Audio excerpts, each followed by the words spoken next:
അമ്മേ പരിശുദ്ധമേ, ദൈവമാതാവേ, കൃപാസനത്തിലൂടെ ഞങ്ങൾക്കും ഞങ്ങളുടെ ദേശത്തിനും അമ്മ മധ്യസ്ഥം തേടി തന്ന എല്ലാ അനുഗ്രഹങ്ങൾക്കും കൃപകൾക്കും ഞങ്ങളിപ്പോൾ ഹൃദയം നിറഞ്ഞ നന്ദി പറയുന്നു. അമ്മേ പരിശുദ്ധമേ, ദൈവമാതാവേ, 2004 ഡിസംബർ 7-ാം തീയതി ഉച്ചകഴിഞ്ഞ് 2:30 കൃപാസനത്തിൽ സംഭവിച്ച അമ്മയുടെ പ്രത്യക്ഷപ്പെടലിനെ കുറിച്ച് തിരുസഭയ്ക്ക് സമർപ്പിച്ചിരിക്കുന്ന പഠനരേഖകളുടെ മേൽ സഭാത്മകമായ പഠനം ആരംഭിക്കുവാൻ ഞങ്ങൾ പ്രാർത്ഥിക്കുന്നു.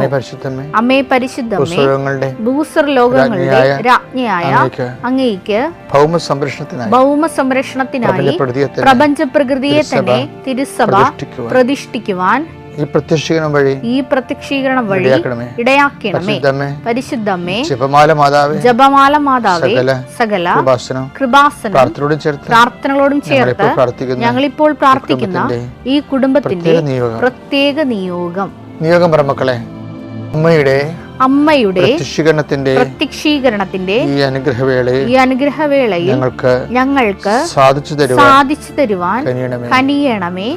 ആമേൻ. വിശ്വാസ പ്രമാണം. സർവശക്തനായ പിതാവും ആകാശത്തിന്റെയും ഭൂമിയുടെയും സൃഷ്ടാവുമായ ദൈവത്തിൽ ഞാൻ വിശ്വസിക്കുന്നു. അവിടുത്തെ ഏകപുത്രനും ഞങ്ങളുടെ കർത്താവുമായ ഈശോമിശിഹായിലും ഞാൻ വിശ്വസിക്കുന്നു. ഈ പുത്രൻ പരിശുദ്ധാത്മാവിനാൽ ഗർഭസ്ഥനായി കന്യകാമറിയത്തിൽ നിന്ന് പിറന്ന് പൊന്തിയോസ് പീലാത്തോസിന്റെ കാലത്ത് പീഡകൾ സഹിച്ച് കുരിശിൽ തറയ്ക്കപ്പെട്ട് മരിച്ച് അടക്കപ്പെട്ട് പാതാളങ്ങളിൽ ഇറങ്ങി മരിച്ചവരുടെ ഇടയിൽ നിന്ന് 3-ാം നാൾ ഉയർത്ത് സ്വർഗത്തിലേക്ക് എഴുന്നള്ളി സർവശക്തിയുള്ള പിതാവായ ദൈവത്തിന്റെ വലതുഭാഗത്തിരിക്കുന്നു. അവിടെ നിന്ന് ജീവിക്കുന്നവരെയും മരിച്ചവരെയും വിധിക്കുവാൻ വരുമെന്നും ഞാൻ വിശ്വസിക്കുന്നു. പരിശുദ്ധാത്മാവിലും ഞാൻ വിശ്വസിക്കുന്നു. വിശുദ്ധ കത്തോലിക്കാ സഭയിലും പുണ്യവാന്മാരുടെ ഐക്യത്തിലും പാപങ്ങളുടെ മോചനത്തിലും ശരീരത്തിന്റെ ഉയർപ്പിലും നിത്യമായ ജീവിതത്തിലും ഞാൻ വിശ്വസിക്കുന്നു. ആമേൻ. സ്വർഗ്ഗസ്ഥനായ ഞങ്ങളുടെ പിതാവേ, അങ്ങയുടെ നാമം പൂജിതമാകണമേ. അങ്ങയുടെ രാജ്യം വരണമേ. അങ്ങയുടെ തിരുമനസ് സ്വർഗത്തിലെ പോലെ ഭൂമിയിലും ആകണമേ. അന്നു വേണ്ടുന്ന ആഹാരം ഇന്ന് ഞങ്ങൾക്ക് തരണമേ. ഞങ്ങളോട് തെറ്റ് ചെയ്യുന്നവരോട് ഞങ്ങൾ ക്ഷമിക്കുന്നത് പോലെ ഞങ്ങളുടെ തെറ്റുകൾ ഞങ്ങളോടും ക്ഷമിക്കണമേ. ഞങ്ങളെ പ്രലോഭനത്തിൽ ഉൾപ്പെടുത്തരുതേ, തിന്മയിൽ ഞങ്ങൾ രക്ഷിക്കണമേ. ആമേൻ. നന്മ നിറഞ്ഞ മറിയമേ, സ്വസ്തി. കർത്താവ് അങ്ങയുടെ കൂടെ സ്ത്രീകളിൽ അങ്ങ് അനുഗ്രഹിക്കപ്പെട്ടവളാകുന്നു. അങ്ങയുടെ ഉദരത്തിൻ ഫലമായി ഈശോ അനുഗ്രഹിക്കപ്പെട്ടവനാകുന്നു. പരിശുദ്ധ മറിയമേ, തമ്പുരാന്റെ അമ്മേ, പാപികളായ ഞങ്ങൾക്ക് വേണ്ടി ഇപ്പോഴും ഞങ്ങളുടെ മരണസമയത്തും തമ്പുരാനോട് അപേക്ഷിക്കണമേ. ആമേൻ. എൻ്റെ കർത്താവിൻ്റെ ഉന്നതമായ നാമത്തിൽ, സഭയുടെ അധികാരത്തിൽ, കുരിശടയാളത്തിൽ ദൈവശക്തി അനുഗ്രഹിക്കപ്പെടട്ടെ. കുഞ്ഞുങ്ങളില്ലാത്തവരെ, കുഞ്ഞുങ്ങൾ രോഗം വന്നിട്ടും പോകാതെ അങ്ങനെ മനസ്സും അടുത്ത് കുഞ്ഞുങ്ങളെയും കൊണ്ട് ജീവിക്കുന്ന മാതാപിതാക്കന്മാരുണ്ട്. എല്ലാ സന്തോഷവും പോയവരുണ്ട്. കുഞ്ഞുങ്ങൾ ജനിച്ചതിൻ്റെ പേരിൽ അവർക്കുണ്ടാകുന്ന മാരകമായ രോഗങ്ങൾ, മാറാത്ത രോഗങ്ങൾ കാരണം ജീവിതം തീർന്നെന്ന് വിചാരിച്ചിട്ട് ആ കുരിശിൽ ചുമന്നുണ്ടാക്കുന്നവരുണ്ട്. ഈശോയെ, അവരെല്ലാം നീ ശക്തിപ്പെടുത്തി പ്രാർത്ഥിക്കുന്നു. ഈശോയെ, നിനക്ക് താങ്ങാനാവാത്ത പ്രലോഭനം ഞാൻ നിനക്ക് നൽകത്തില്ലെന്ന് പറഞ്ഞ പോലെ കർത്താവ് ഒരു മനുഷ്യനും താങ്ങാനാവാത്ത ദുഃഖം കൊടുത്ത് കർത്താവ് അവർ വീണപാട്ടത്തിന് കിടന്ന് അഴുകിപ്പോകാതിരിക്കാൻ കർത്താവിൻ്റെ നാമത്തിൽ കൽപ്പിക്കുന്നു. നീ എഴുന്നിരുന്ന് നടക്കുക. ദൈവവേദന അമ്പല കടങ്ങളുള്ളവർ, ഗിഫ്റ്റ് നടപടിയുള്ളവർ, വന്ന് പെട്ടുപോയവർ, അന്യൻ്റെ കൈകളിലെ അധ്വാനത്തിൻ്റെ ഫലങ്ങൾ അകപ്പെട്ടു പോയവർ, അത് കേസായി പോയവർ, ഭാഗോടമ്പടി നടക്കാത്തവർ, ജോലി ലഭിക്കുമെന്ന് വിചാരിച്ചിരുന്നിട്ട് അത് അങ്ങനെ ആശിച്ച് മോഹിച്ചൊക്കെ ഇരുന്നതും അതും നഷ്ടപ്പെട്ടിരിക്കട്ടെ.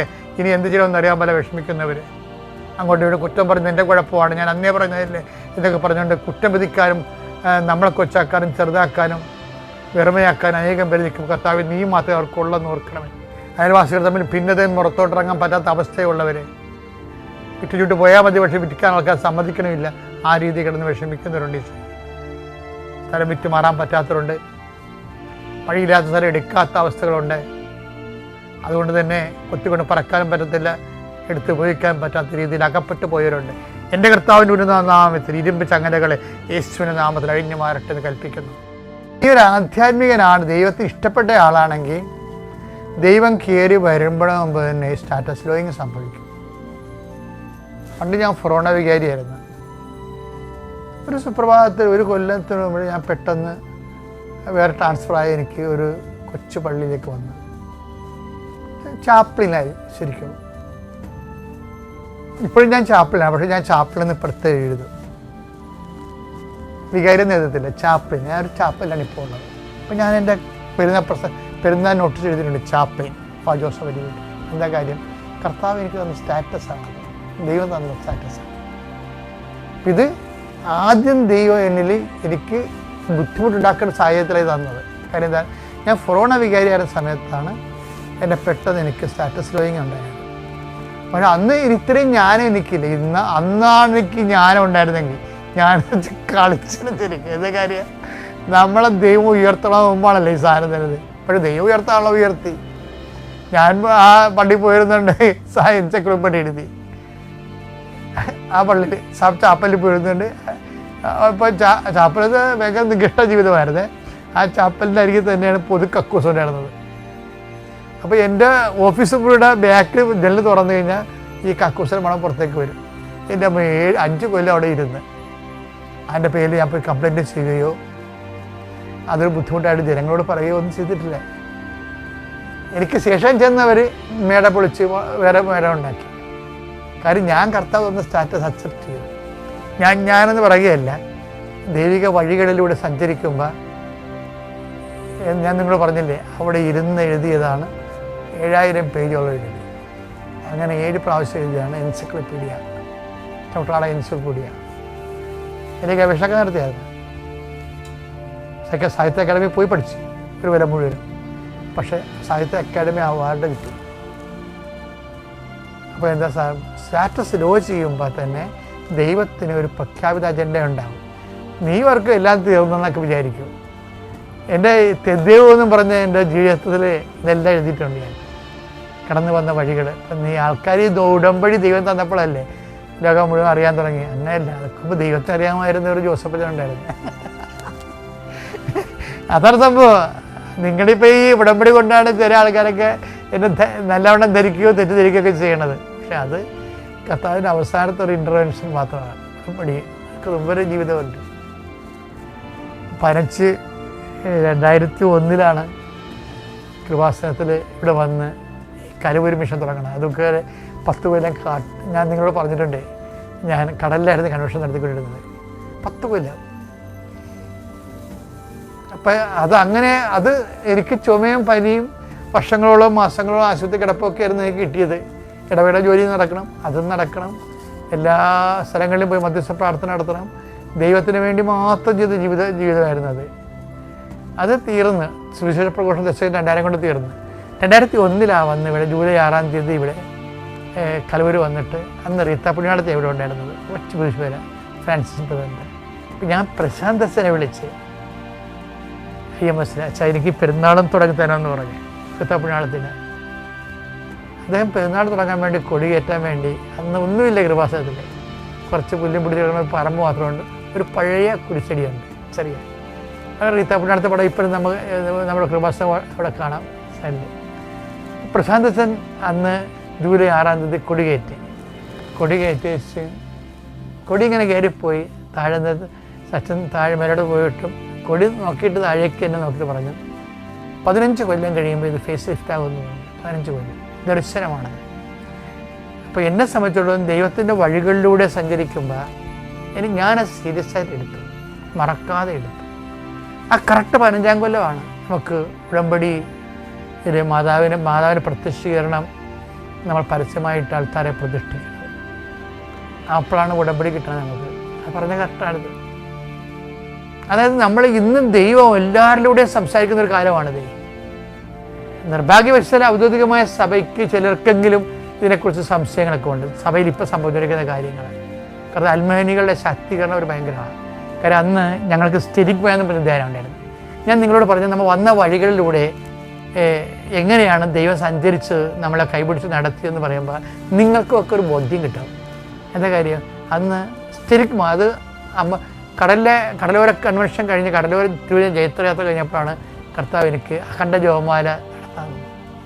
അഖണ്ഡ ജപമാല കഴിഞ്ഞപ്പോൾ ആ അഖണ്ഡ ജപമാല വളർന്നാൽ ഇന്ന് 3 ലക്ഷം പേര് പങ്കെടുക്കുന്ന അഖണ്ഡ ജപമാല റാലിയായിട്ട് വളർന്നത്. ഇപ്പോൾ ഈ 25-ാം തീയതി ഒക്ടോബർ 25-ാം തീയതി നമുക്ക് റാലിയല്ലേ, ആരും മറന്നു പോരുതേ, വന്നേക്കണേ. രാവിലെ 6 മണിക്ക് തുടങ്ങേ. പ്രത്യേകിച്ച് ലോകസമാധാനത്തിന് വേണ്ടിയാണ്. മാർപ്പാപ്പ പറഞ്ഞു കേട്ടില്ലേ, കയ്യിൽ നിന്ന് വിട്ടുപോയിരിക്കുകയാണ് ആൾക്കാരുടെ കയ്യിൽ നിന്ന്, സമാധാനം വിട്ടുപോയിരിക്കുക. ഈ ഒന്നുവരെയൊക്കെ കണ്ടില്ലേ? അപ്പം ഇനി ദൈവം തന്നെ നേരിട്ട് ഇറങ്ങിയാലേ സമാധാനം ഉണ്ടാകും ലോകത്തിന്. അല്ലെങ്കിൽ അങ്ങോട്ടും അനുഭവം പെരിഞ്ഞ് യുവന്മാർ നശിപ്പിക്കുകയും ചെയ്യും. പക്ഷെ ആ റാലി എന്തുകൊണ്ട് നമ്മളെ ഏൽപ്പിച്ചത് എന്താ? ഈ 3 ലക്ഷം പേരുടെ റാലി എന്തുകൊണ്ടാണ് കൃപാസനത്തെ ഏൽപ്പിച്ചത്? അത് വോളണ്ടിയേഴ്സ്, അതൊരു പ്രോഗ്രാമല്ല. കൃപാസനത്തിന് കർത്താവിനെ അറിഞ്ഞവരെ ആഴപ്പെടുത്താൻ വേണ്ടി 2001 തുടങ്ങിയതാണ് അഖണ്ഡ ജപമാല എന്ന് പറയുന്ന സംഭവം. പറയുന്നത് നമ്മൾ ദൈവത്തിൻ്റെ വഴികളിലൂടെ സഞ്ചരിക്കുക.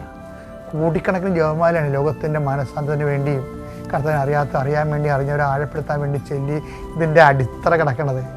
അതുകൊണ്ടാണ് കൃപാസനത്തെ ചവിട്ടുമ്പോഴത്തേ നിങ്ങൾക്ക് അനുഗ്രഹം ഉണ്ടാക്കുന്ന കാരണം അതാണ് ശരി. അപ്പം അന്ന് ഞങ്ങൾക്കുണ്ടായിരുന്ന സിരിഗ്മ ധ്യാനമാണ്.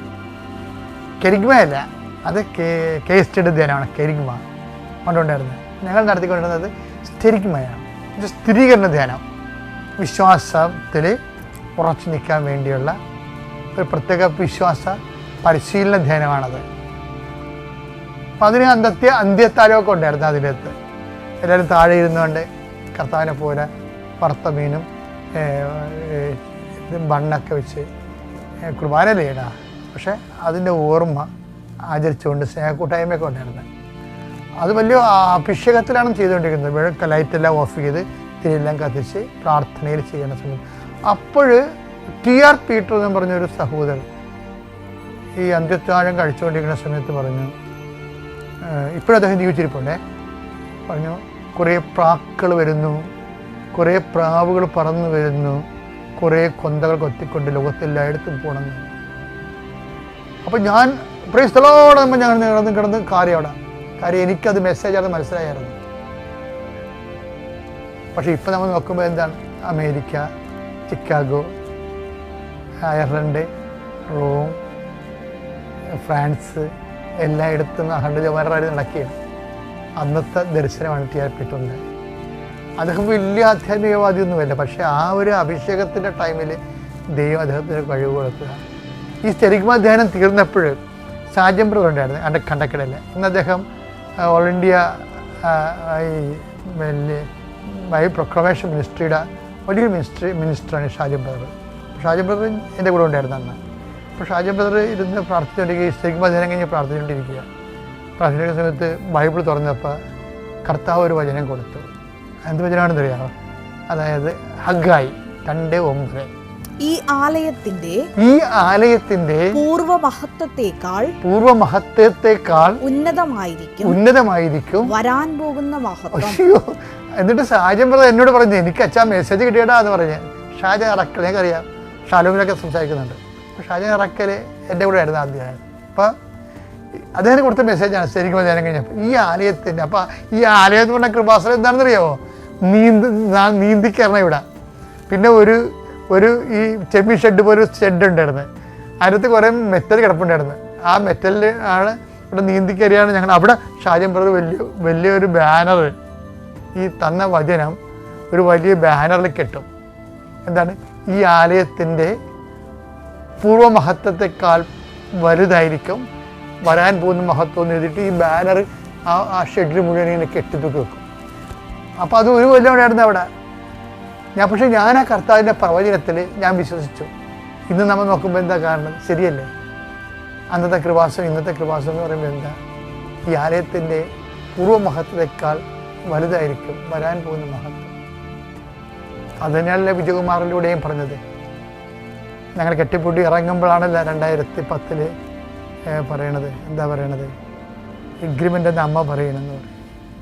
അൽമേനികളിലൂടെ ദൈവം വെളിപ്പെടുത്തിയ ദർശനങ്ങളിലൂടെയാണ് കൃപാസനം വളർന്നു വന്നത്.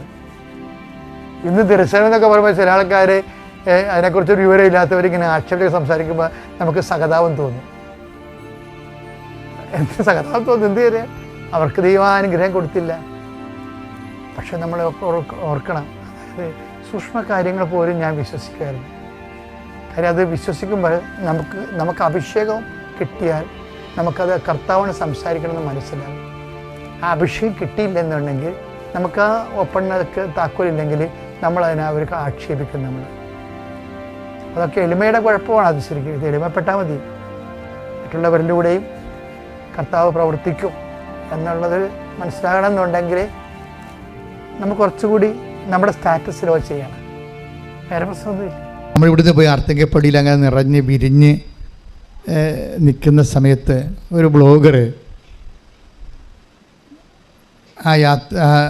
ആ മഹാസമുദ്രത്തിൻ്റെ കൂട്ടത്തിൽ നിന്ന് ഒരു ചേടത്തിയോട് മേക്ക് കാണിച്ചിങ്ങനെ ചോദിക്കോ,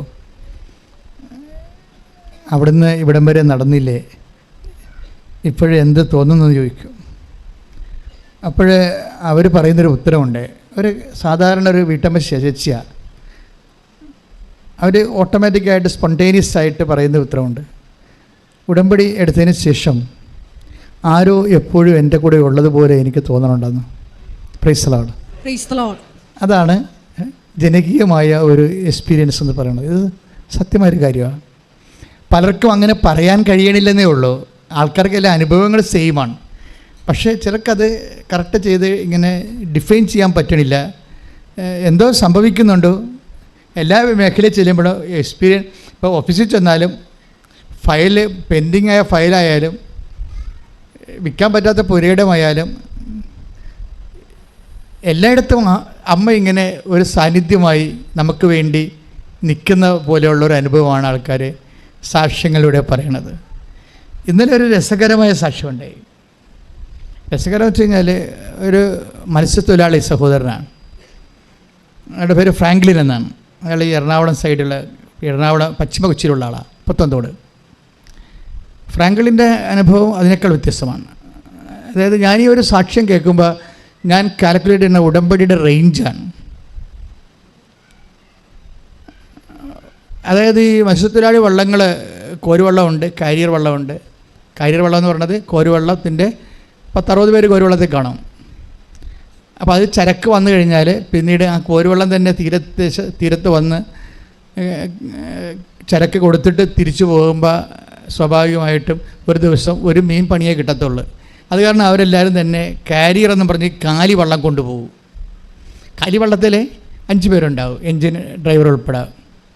അപ്പോൾ ഒരു കോരി കിട്ടിക്കഴിഞ്ഞാൽ അവർ ഈ കാരിയർ വള്ളത്തിലേക്ക് ചരക്ക് മറച്ചിട്ടിട്ട്, കാരിയർ വള്ളമാണ് കച്ചവടത്തിന് വേണ്ടി കരക്ക് വരുന്നത്. കോരുവള്ളം കടലിൽ കിടന്നപ്പോഴും അടുത്ത സെക്ഷനിൽ കോരിക്കൊണ്ടിരിക്കും. അപ്പോൾ ഈ ഫ്രാങ്കിൾ എന്ന് പറയുന്ന ആൾ കാരിയർ വള്ളത്തിലാണുള്ളത്. പക്ഷേ ഇവർ ഒരു കുറച്ച് ചരക്കുണ്ടായിരുന്നു, അത് കൊടുത്ത് ഭക്ഷണമൊക്കെ കഴിച്ച് കാരിയർ വള്ളത്തിൽ കയറി കഴിഞ്ഞപ്പോൾ ഈ 5 കക്ഷികൾ, നമ്മൾ അങ്ങനെയാണല്ലോ, ഭക്ഷണം കഴിച്ച് കഴിഞ്ഞാൽ ഉറങ്ങിപ്പോയി. അവർ 6 പേര് ഉറങ്ങിപ്പോയി. പക്ഷെ ഇയാൾ ഈ മൂത്രമൊഴിക്കാൻ വേണ്ടി സൈഡിലോട്ട് പോയി. ഉറക്കമാണെങ്കിലും ഉറക്കുന്നതിന് എഴുന്നേറ്റപ്പോൾ ആ പുറകിൽ പോയി ഇവർ മൂത്രമൊഴിച്ചിട്ട് വരുന്ന സമയത്ത് ഇവർക്ക് തെറ്റി കടലിൽ വീണു. ഈ മനുഷ്യൻ കടലിൽ പോയിട്ട് ആരും അറിഞ്ഞില്ല. വള്ളം ഇങ്ങനെ എഞ്ചിൻ വിട്ട് പോവുകയും ചെയ്തു. കുറേ നേരം കഴിഞ്ഞപ്പോഴാണ് ആൾ മിസ്സാകണ കാര്യം അറിയണത്. അപ്പോൾ അവരുടെ കയ്യിൽ എണ്ണയുമില്ല, എണ്ണയും തീരെ തിരിച്ചൊടുക്കി വരാനുള്ള എണ്ണയില്ല. പിന്നെ വേറെ വയർലെസ്സിൽ വേറൊരു വള്ളത്തെ ബന്ധപ്പെട്ട് അവർ വരുത്തി അവിടേക്ക് നിന്ന് കടലിൽ വെച്ച് എണ്ണ വാങ്ങിച്ചിട്ട് ഈ നഷ്ടപ്പെട്ടു പോയ അയാൾ മരിച്ചു പോയില്ല, വെള്ളത്തിലല്ലേ. അപ്പോൾ അയാളെ തിന്നാൻ ഡെഡ് ബോഡി എങ്കിലും കിട്ടിയില്ല എന്നുണ്ടെങ്കിൽ കരയിൽ വരുമ്പോൾ ഭയങ്കര യുദ്ധം നടക്കും. പിന്നെ ഗവൺമെൻറ്റിൽ നിന്നൊന്നും കിട്ടത്തില്ല, ഭയങ്കര പ്രശ്നമാണ്. അപ്പോൾ അത് നിസ്സാര കാര്യമല്ല, ഭയങ്കര സീരിയസ് പ്രശ്നമാണത്. അപ്പോൾ അവർ കടലിൽ നിന്ന് എവിടെയെങ്കിലും ഡെഡ് ബോഡി ഉണ്ടെങ്കിൽ എടുത്തുകൊണ്ടേ പോരത്തുള്ളൂ, എന്തെല്ലാം പ്രശ്നമുണ്ടെങ്കിലും. അവർ തിരിച്ച് ഒരു 10 മിനിറ്റ് എന്ന് പറയുമ്പോൾ ഒരു 10-25 കിലോമീറ്റർ തിരിച്ച് വള്ളം വരുമ്പോൾ ഈ ഒരു പായലിൻ്റെ ഇടയ്ക്ക് അരികിൽ ആ മനുഷ്യൻ കഷണ്ടിയായ കാരണം തലമുടി പോലും കാണത്തില്ല. പക്ഷേ എങ്കിലും ഈ റോസ് ഷർട്ട് ഇട്ടിരിക്കണ കാരണം ആ റോസിൻ്റെ ഒരു വര കാണാം. ആൾ ആദ്യം ഇങ്ങനെ അദ്ദേഹം പറയുന്നുണ്ട്, ഞാനിങ്ങനെ എനിക്ക് നീന്തി കുഴഞ്ഞപ്പോൾ കടലല്ലേ, പിന്നെ ഒരുപാട് വള്ളങ്ങളൊന്നുമില്ല സഹായിക്കാൻ, വീണ് പോയില്ലേ. അപ്പോൾ നീന്തി പരമാവധി നീന്തിയിട്ട് എങ്ങോട്ട് നീന്തിയിട്ട് എന്ത് കാര്യം, ഒരു പ്രയോജനമില്ല, കര കാണാത്ത കടലിൽ കിടക്കുകയാണ്.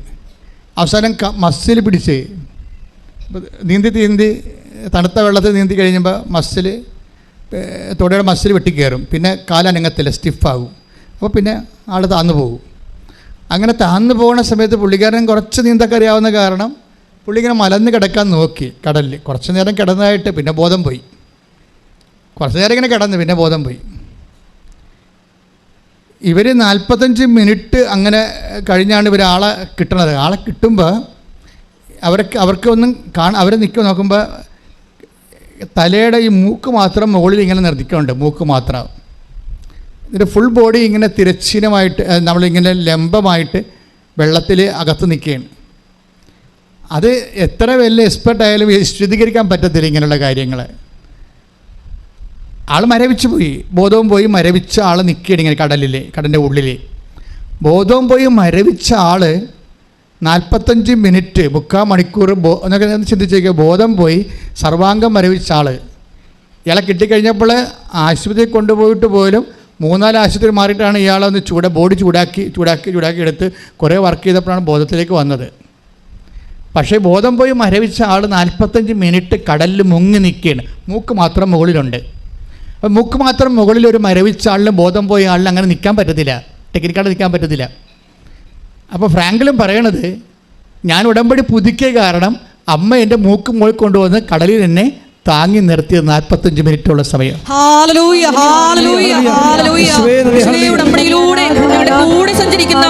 ജൂലൈ മാസത്തിൽ എടുത്ത ഉടമ്പടിയാണ്. ഒക്ടോബർ മാസം 15-ാം തീയതി അദ്ദേഹം അത് പുതുക്കിയിട്ടുണ്ട്. ഒക്ടോബർ മാസം 15-ാം തീയതി അത് പുതുക്കിയതാണ്. അത് സാക്ഷ്യത്തിൽ പറയുന്നുണ്ട്. അങ്ങനെ എന്നെ ഞെട്ടിപ്പിച്ച കാര്യം, ഇത് സാധ്യമല്ലെന്ന് എല്ലാവർക്കും അറിയാം. ബോധം പോയാൽ പിന്നെ നമുക്ക് ഒന്നും ചെയ്യാൻ പറ്റില്ല. പിന്നെ ചെയ്യണതെല്ലാം ബോഡി വെയിറ്റ് അനുസരിച്ച് കടലാണ് ചെയ്യേണ്ടത്, നമ്മൾ ചെയ്യേണ്ട കാര്യമില്ല. അപ്പോൾ ചിലപ്പോൾ തലകുത്തി താഴെ പോയെന്ന് വരും. പിന്നെ 3-ാം ദിവസമേ പൊങ്ങത്തുള്ളൂ. പിന്നെ എവിടെയാണ് തലകുത്തി താഴെ പോയാൽ പിന്നെ പൊങ്ങണ എവിടെയെന്ന് അറിയത്തില്ല. കഴിഞ്ഞ ദിവസങ്ങളിൽ കാട്ടൂർ ഈ നേരെ പടിഞ്ഞാറ് വശത്ത് ഒരാളിതുപോലെ മിസ്സായി. 3 ദിവസമായിട്ട് ഒരു അനക്കമില്ല. പിന്നെ ഞാൻ ആ വീട്ടിൽ പോയി, അമ്മയോട് ഞാൻ പറഞ്ഞിട്ട് കാട്ടൂർ വീട്ടിൽ പോയിട്ട് അവരോട് അവിടെ മുറിയുന്നുണ്ട്. അവരെല്ലാവരും സങ്കടത്തിലല്ലേ, ഡെഡ് ബോഡി പോലും കിട്ടണില്ല. പിന്നെ ആ വീട്ടിൽ രാത്രി ഞാൻ അവിടെ കൂടെ നിന്ന് ജപമാല ചൊല്ലി പ്രാർത്ഥിച്ചു കഴിഞ്ഞിട്ട് ഞാൻ മാതാവിന് അവരോട് പറഞ്ഞു 72 ദിവസം 72 മണിക്കൂർ ഡേറ്റ് ഇട്ട്. ആ ഡേറ്റ് ഇട്ടത് അതാണ്, നമ്മളൊരു ഡേറ്റ് ഇട്ടാൽ അമ്മയും നമ്മളും തമ്മിൽ ഉടമ്പടി റിലേഷൻസ് ഉണ്ടെങ്കിൽ അമ്മ അത് ഹോണർ ചെയ്യും. അപ്പോൾ ഇതിനിടയ്ക്ക് നേവി വന്ന്, ഹെലികോപ്റ്റർ വന്ന്, വേറെ കപ്പൽ വന്ന്, കോസ്റ്റ് ഗാർഡ് വന്ന്, അവർക്ക് എവിടെയും ലെക്വറ്റ് ചെയ്യാൻ പറ്റില്ല. ആൾ ഡെഡ് ആയിട്ട് താഴെ കിടക്കുകയല്ലേ. അപ്പോൾ ഇത് ഒഴുകിപ്പോകുമോ, ചുറക് തിന്നുമോ എന്നൊന്നും അറിയത്തില്ല. ചുറക് തിന്നെങ്കിൽ നിമിഷങ്ങൾ മതിയല്ലോ. അപ്പോൾ ഞാൻ അവരോട് പറഞ്ഞ് 72 മണിക്കൂർ എന്ന് പറഞ്ഞ് ആ വീട്ടുകാരോട് പറഞ്ഞു. 72 മണിക്കൂർ ആളെ കണ്ടില്ല, ഞാൻ കൃപാസനത്തിൽ വന്നോളാൻ പറഞ്ഞു. അപ്പോൾ അമ്മയുമായിട്ട് നമുക്ക് കൊടുത്ത ഡേറ്റാണ്, സമയമാണത്. അമ്മ സമയത്തിൻ്റെ മാതാവില്ലേ. അപ്പോൾ അമ്മ അത് ഹോണർ ചെയ്യും. അപ്പോൾ 72 മണിക്കൂർ എടുത്തില്ല. പിറ്റേ ദിവസം രാവിലെ തന്നെ ആളെ കിട്ടി. മരിച്ചുപോയി, എന്നാലും കിട്ടി. അപ്പോൾ എന്താ പ്രശ്നം വെച്ച് കഴിഞ്ഞാൽ, ഇങ്ങനെ സംഭവിക്കേണ്ടതായിരുന്നു ഫ്രാങ്ക്ലിനും. അവിടെയാണ് ഉടമ്പടിയുടെ പ്രത്യേകത. അതാണ് ഉടമ്പടി എടുക്കുമ്പോൾ അമ്മ നമ്മളെ ഹോണർ ചെയ്യും. നമ്മളെ ഹോണർ ചെയ്യും. എന്നിട്ട് ഈ മൂക്ക് മാത്രം മുകളിൽ കാണിച്ചുകൊണ്ട് ഈ കടലിൽ ഇങ്ങനെ താങ്ങി കയ്യെ നിർത്തുമെന്ന് പറഞ്ഞതിൻ്റെ അത് കടലിൽ പോയവർക്ക് മാത്രമേ മനസ്സിലാകത്തുള്ളൂ, നടക്കാത്ത കാര്യമാണെന്ന്. മൂക്ക് മാത്രം പുറത്ത് വെള്ളത്തിന് മുകളിൽ കാണിച്ചുകൊണ്ട് ആളെ ഇങ്ങനെ തിരശ്ചീനമായിട്ട് നിർത്താൻ പറ്റത്തില്ല. അപ്പോൾ അത് ആരെങ്കിലും ഇങ്ങനെ കൈ പിടിച്ച് നിർത്താതിരിക്കാൻ പറ്റത്തില്ല. അല്ലെങ്കിൽ നമുക്ക് ബോധം ഉണ്ടാകണം. ബോധം ഉണ്ടെങ്കിൽ നമുക്ക് അടിച്ചടിച്ചിങ്ങനെ പതപ്പിച്ച് നിൽക്കാം. അത് ഒരു ടൈം കഴിഞ്ഞാൽ പിന്നെ ആ പതപ്പിലൊക്കെ തീരും, മസ്തിരി വെട്ടി കയറി പോകും. ഇതിങ്ങനെ ഈ ഡെഡ് ബോഡി നിൽക്കുന്ന സംഭവത്തിന് മൂക്ക് മുകളിൽ നിർത്തിക്കൊണ്ട് കയ്യെ താങ്ങിക്കൊണ്ട് നിൽക്കുകയെന്ന് വെച്ച് കഴിഞ്ഞാൽ അതൊരു ഉടമ്പടി ബന്ധമാണത്. സംരക്ഷണം, ഞാൻ നിന്നെ സംരക്ഷിക്കും. ഉടമ്പടിയുടെ സംരക്ഷണം എവിടം വരെ ഉണ്ടെന്ന് നമുക്കൊരു പിടിയില്ല അത്രക്ക്. അതുകൊണ്ടാണ് ഞാൻ പറഞ്ഞത്, എൻ്റെ മക്കളെ, നിങ്ങൾ ഉടമ്പടി എടുക്കുമ്പോൾ നിങ്ങളെ ഉടമ്പടിയുടെ ഒരു വിഷയം മാത്രമാണ് നിങ്ങൾ കാണുന്നത്. നിങ്ങൾ വസ്തു വിൽക്കണം എന്നുള്ള വിഷയം, വസ്തു വിറ്റില്ലല്ലോ, ആരും വന്നില്ലല്ലോ എന്ന് പറഞ്ഞുകൊണ്ട് ഇങ്ങനെ അച്ഛൻ പറഞ്ഞ പോലെ അളിഞ്ഞ മോന്തയം കയറിയിരിക്കുന്ന ആൾക്കാണ്. ഈ ഒരു ഉടമ്പടിയെ സംബന്ധിച്ചിടത്തോളം നിങ്ങളുടെ സബ്ജക്റ്റ് അതായിരിക്കാം. പക്ഷേ ഇതെന്ന് പറയുന്നത് നല്ല കവറേജുള്ള സംഭവമാണ്. ദൈവമായിട്ട് നമ്മൾ ഉടമ്പടി ചെയ്യല്ലേ, അപ്പോൾ ജീവന് വരെ അത് കവറേജ് ആണെന്നല്ലേ അവസാനത്തെ തെളിവുകൾ, ഫ്രാങ്കിൻ്റെ സാക്ഷ്യങ്ങൾ നമ്മളെ പറഞ്ഞ് മനസ്സിലാക്കി തരണത്. അപ്പോൾ അതുകൊണ്ട് തന്നെ ഒരു കാരണവശാലും ആ റിലേഷൻസ് പോകാതിരിക്കാൻ നോക്കണം.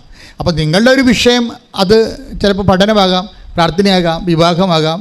നിങ്ങൾ ഇപ്പം കുടുംബിക്കൊണ്ടിരിക്കുന്ന ആ വിഷയത്തിന് ലാഗിങ് ഉണ്ടായാലും നിങ്ങൾ ഉടമ്പടിയിൽ അതിൻ്റെ പ്രതിഫലനം കാണിക്കരുത്.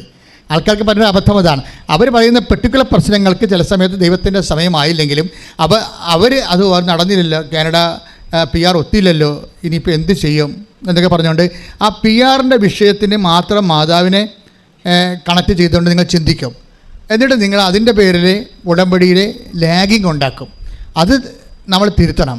കാര്യം എന്താ സംഭവിച്ചു കഴിഞ്ഞാൽ ഈ ഒരു വിഷയം മാത്രമല്ല, ജീവന് വരെ പരിരക്ഷ നൽകിക്കൊണ്ടെന്നുള്ള ഒരു വലിയ സംരക്ഷണ കവറേജാണ് ഉടമ്പടിയിലൂടെ ദൈവം തന്നോട് ഉടമ്പടി ചെയ്തിരിക്കുന്ന മക്കളെ ദൈവം കാണുന്നത് സ്വന്തമായിട്ടാണ് കാണുന്നത്. ഇപ്പം നമ്മൾ ജെറമിയ പുസ്തകമില്ലേ, ജെറമിയ 31 എഴുതേ, ശ്രുതിക്കട്ടെ. Hallelujah hallelujah hallelujah hallelujah hallelujah യേശുവേ നന്ദി. ഹല്ലേലൂയ ഹല്ലേലൂയ ഹല്ലേലൂയ യേശുവേ ആരാധന ആരാധന ആരാധന. ഹല്ലേലൂയ. ജെറമിയ 31:31 കർത്താവ് അരുളി ചെയ്യുന്നു, പറഞ്ഞ കർത്താവ് അരുളി ചെയ്യുന്നു, ഇസ്രായേൽ ഗോത്രത്തോടും യൂദാ ഗോത്രത്തോടും ഞാൻ ഒരു പുതിയ ഉടമ്പടി ചെയ്യുന്ന ദിവസം ഇതാ വരുന്നു. അടുത്ത വായിച്ചോളൂ.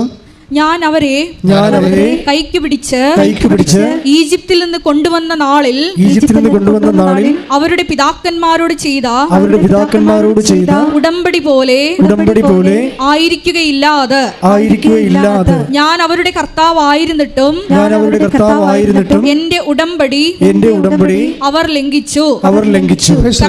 ഞാൻ അവരുടെ കർത്താവായിരുന്നിട്ടും എന്റെ ഉടമ്പടി അവർ ലംഘിച്ചു. അപ്പൊ ഉടമ്പടിയിൽ ജനങ്ങൾക്ക് വരുന്ന വിഷയം, ഞാൻ അവരുടെ കർത്താവായിരുന്നിട്ടും, ജീവന്റെ മേലും കർത്താവായിട്ട് സംരക്ഷണമായിട്ട് നിന്നാലും ജനങ്ങളുടെ കാര്യങ്ങൾ അവർ പ്രാധാന്യം അപ്പം കൊടുക്കുന്ന കാര്യങ്ങൾ, നിങ്ങൾ ഇപ്പം പ്രാധാന്യം കൊടുക്കുന്ന കാര്യങ്ങൾക്ക് ലാഗിങ് വന്നു കഴിഞ്ഞാൽ നിങ്ങൾ ഉടമ്പടി ലംഘിക്കും. ഇത് ഉടമ്പടിയുടെ ഒരു ഡേഞ്ചർ സോണാണ്. കാര്യം നമ്മൾ ഉടമ്പടി ചെയ്തിരിക്കുന്നത് ഒരു വസ്തുവുമായിട്ടല്ല, ഒരു വസ്തുവിൻ്റെ ബേസ് ചെയ്തല്ല. എല്ലാ ആൾക്കാരും സംഭവിക്കുന്നത് അവർ ഉടമ്പടി ചെയ്യണത് ഓട്ടോമാറ്റിക്കായിട്ടും നമ്മൾ ചെയ്യണം. ഇപ്പോൾ മക്കളുടെ കല്യാണം ഒത്തുവരാത്തവർ ആ ഒരു വിഷയത്തിന് വേണ്ടി ഉടമ്പടി ചെയ്യും. മക്കളില്ലാത്തവർ ആ ഒരു വിഷയത്തിന് വേണ്ടി ഉടമ്പടി ചെയ്യും. പക്ഷേ ഉടമ്പടി വിഷയത്തിന് വേണ്ടി ചെയ്യുമ്പോൾ നിങ്ങൾ വിചാരിക്കരുത് ഉടമ്പടി വിഷയ ബേസ്ഡ് ബന്ധി അല്ലത്, വ്യക്തിബന്ധിയാണ്. അവിടെയാണ് പ്രശ്നം വരണത്. അത് സീരിയസ് പ്രശ്നമാണ്. ഉടമ്പടി നമ്മൾക്ക് പലർക്കും വിഷയബന്ധിയാണ്. പക്ഷെ ഉടമ്പടി അതിൻ്റെ നിലനിൽപ്പിലെ വ്യക്തിബന്ധിയാണ്. വിഷയമായിട്ടല്ല നമ്മൾ ഉടമ്പടി ചെയ്തിരിക്കുന്നത്. ആരുമായിട്ടാണ്? ദൈവവുമായിട്ടാണ് ഉടമ്പടി ചെയ്തിരിക്കുന്നത്. ഇത് സീരിയസ് ആയിട്ട് മനസ്സിലാക്കിയില്ലെങ്കിൽ സ്വാഭാവികമായിട്ട് നമ്മുടെ ഉടമ്പടിയിൽ ഉണ്ടാകുന്ന സംരക്ഷണം നമുക്ക് നഷ്ടപ്പെടും. പ്രാർത്ഥിക്കുക. കർത്താവായ ദൈവമേ, ഓരോ വിഷയങ്ങൾക്കും വ്യത്യസ്ത വിഷയങ്ങൾക്കും ഞാൻ അങ്ങയോട് ഉടമ്പടി ചെയ്യുന്നു. പക്ഷെ എൻ്റെ വിഷയം ഞാൻ വിചാരിക്കുന്ന വിഷയം വിചാരിക്കുന്ന രീതിയിൽ നടന്നില്ലെങ്കിൽ ഞാൻ പിതാക്കന്മാരെ പോലെ ഈജിപ്തിൽ വെച്ച് ഇസ്രായേൽ ജനം ചെയ്തതുപോലെ ഉടമ്പടിയോട് അവിശ്വസ്തത കാണിച്ചിട്ടുണ്ട്. കർത്താവേ, വിഷയത്തോടല്ല വ്യക്തിയാകുന്ന അങ്ങയോടാണ് ഞാൻ ഉടമ്പടി ചെയ്തിരിക്കുന്നത് എന്ന ബോധ്യത്താൽ എന്നെ വളർത്തണമേ. ശ്രുതിക്കട്ടെ. ഹല്ലേലൂയ.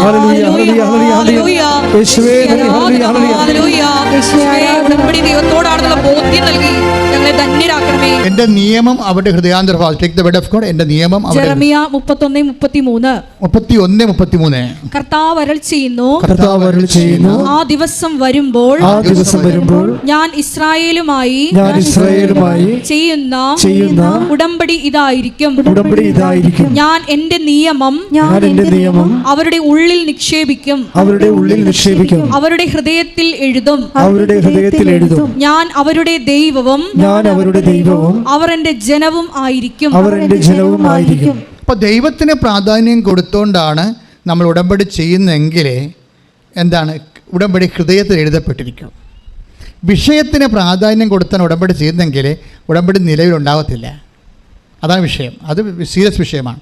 അതായത് ദൈവത്തിന് പ്രാധാന്യം കൊടുത്തുകൊണ്ടാണ് ഉടമ്പടി ചെയ്യുന്നതെങ്കിൽ നമ്മൾ എന്ത് ചെയ്യും? ദൈവത്തിൻ്റെ നിയമങ്ങൾ പാലിക്കും. അതിനെന്ത് വേണം? എന്നെ സ്നേഹിക്കുന്നവർ എൻ്റെ നിയമങ്ങൾ, അതാണ് പ്രശ്നം. അപ്പം ജെറമിയ 31:33 എന്ന് പറയണത്, take the word of God, എന്നെ സ്നേഹിക്കുന്നവർ എൻ്റെ നിയമങ്ങൾ പാലിക്കും. ശ്രുതിക്കട്ടെ. ഹല്ലേലൂയ ഹല്ലേലൂയ ഹല്ലേലൂയ യോഹന്നാൻ 14:15. യോഹന്നാൻ 14:15. നിങ്ങൾ എന്നെ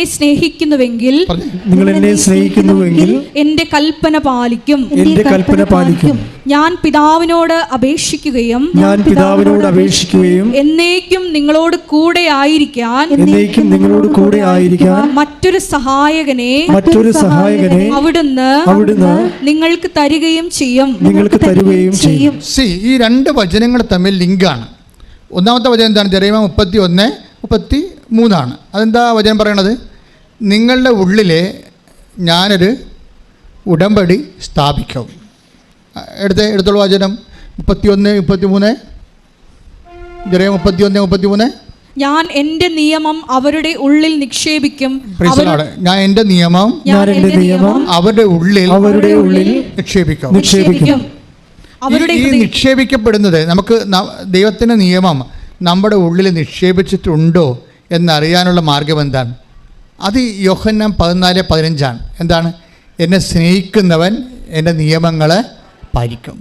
അപ്പോൾ ദൈവസ്നേഹം കൊണ്ടാണ് നമ്മൾ നിയമങ്ങൾ പാലിക്കുന്നത്. പക്ഷെ നിങ്ങൾ പലരും നിങ്ങളോടുള്ള ജോലിയോടുള്ള സ്നേഹമാണ് നിയമങ്ങളെ പാലിച്ചു പോണത്. പിടിയിടിയാ. നിങ്ങളുടെ മകൾക്ക് PR കിട്ടാൻ വേണ്ടിയാണ് നിയമങ്ങൾ പത്രമൊക്കെ എല്ലാം കൊടുക്കുന്നതും രോഗികളെ പോയി കാണുന്നത്. ഇവിടെയാണ് ഒരു പ്രശ്നം വന്നിരിക്കുന്നത്. എന്താണ് പ്രശ്നം? ഒന്നുകൂടി വായിച്ചേ. ജെറമ്യാ 31:33 ഒന്നുകൂടി വായിച്ചേ. ജെറമ്യാ 31:33. ഞാൻ എൻ്റെ നിയമം അവരുടെ ഉള്ളിൽ നിക്ഷേപിക്കും. ഒന്ന് പറഞ്ഞു. ഞാൻ എൻ്റെ നിയമം അവരുടെ ഉള്ളിൽ നിക്ഷേപിക്കും. അവരുടെ ഹൃദയത്തിൽ എഴുതും. ഞാൻ അവരുടെ ദൈവവും അവർ എൻ്റെ ജനവും ആയിരിക്കും. അപ്പൊ നമ്മളുടെ ഹൃദയത്തിൽ ദൈവം ഉടമ്പടി എഴുതണ ഒരു സമയമുണ്ട്. അതെപ്പോഴാണ് എഴുതണത്? നമുക്ക് ദൈവസ്നേഹം തോന്നിയിട്ട് ദൈവസ്നേഹത്താൽ പ്രേരിതരായി നമ്മൾ ഓരോ കാര്യങ്ങൾ ചെയ്യാൻ തുടങ്ങും. ദൈവസ്നേഹത്തെ ഇപ്പം നമ്മൾ ദൈവസ്നേഹത്താൽ പ്രേരിതരായിട്ടല്ല ചെയ്യണത്. നമ്മൾ ചെയ്യണത് വിസ, ജോലി, നമ്മുടെ ആരോഗ്യം, രോഗം മാറാൻ, ആ രോഗത്തോട് നമ്മുടെ ജോലി, നമ്മുടെ വിവാഹം, അങ്ങനെ വരുമ്പോൾ നമ്മളോടുള്ള സ്നേഹത്താൽ തന്നെയാണ് നമ്മളെ ഉടമ്പടി ചെയ്തിരിക്കുന്നത്. മനസ്സിലായില്ലേ? അവിടെയാണ് ഒരു ചെറിയ മിസ്റ്റേക്ക് വന്നിരിക്കുന്നത്. നമ്മൾ ഉടമ്പടി ചെയ്യുന്നുണ്ട്, പക്ഷേ ആരോടാണ്? 14:15 അനുസരിച്ച്. ഏതിൻ്റെ 14:15? യോഹന്നാൻ 14. അപ്പോൾ യോഹന്നാൻ 14 എന്താ പറയണത്? എന്നെ സ്നേഹിക്കുന്നവൻ എൻ്റെ കൽപ്പന പാലിക്കും. അപ്പോഴേ ദൈവത്തെ സ്നേഹിക്കുന്നവൻ ഓട്ടോമാറ്റിക്കായിട്ട് ദൈവത്തിൻ്റെ വചനങ്ങൾ പാലിച്ചുകൊണ്ട് ജീവിക്കും. പക്ഷേ ദൈവത്തെ സ്നേഹിക്കുന്ന പകരം നമ്മുടെ ജോലി, നമ്മുടെ വീട് വിൽപ്പന, സ്ഥലം വിൽപ്പന, അങ്ങനെയുള്ള സ്ഥാവര ജംഗമ വസ്തു വിഷയങ്ങളെ അടിസ്ഥാനപ്പെടുത്തി മാത്രമാണ്, അത് നിവൃത്തിയാക്കാൻ വേണ്ടി മാത്രമാണ് നമ്മൾ മറ്റ് ഉപവിപ്രവർത്തനങ്ങൾ ചെയ്യുന്നതെങ്കിൽ നമ്മൾ സ്നേഹിക്കുന്നത് ദൈവത്തെയല്ല, നമ്മുടെ വിഷയത്തെയാണ്. അതുകൊണ്ട് തന്നെ നമ്മളെ തന്നെയാണ്. ഇവിടെയാണ് വിഷയം വന്നിരിക്കുന്നത്. പല ആൾക്കാരുടെ ഉടമ്പടി ഫയറാകാത്തതിൻ്റെ കാരണം അവർ ഇത് ടെസ്റ്റ് ചെയ്ത് കൊടുക്കണം.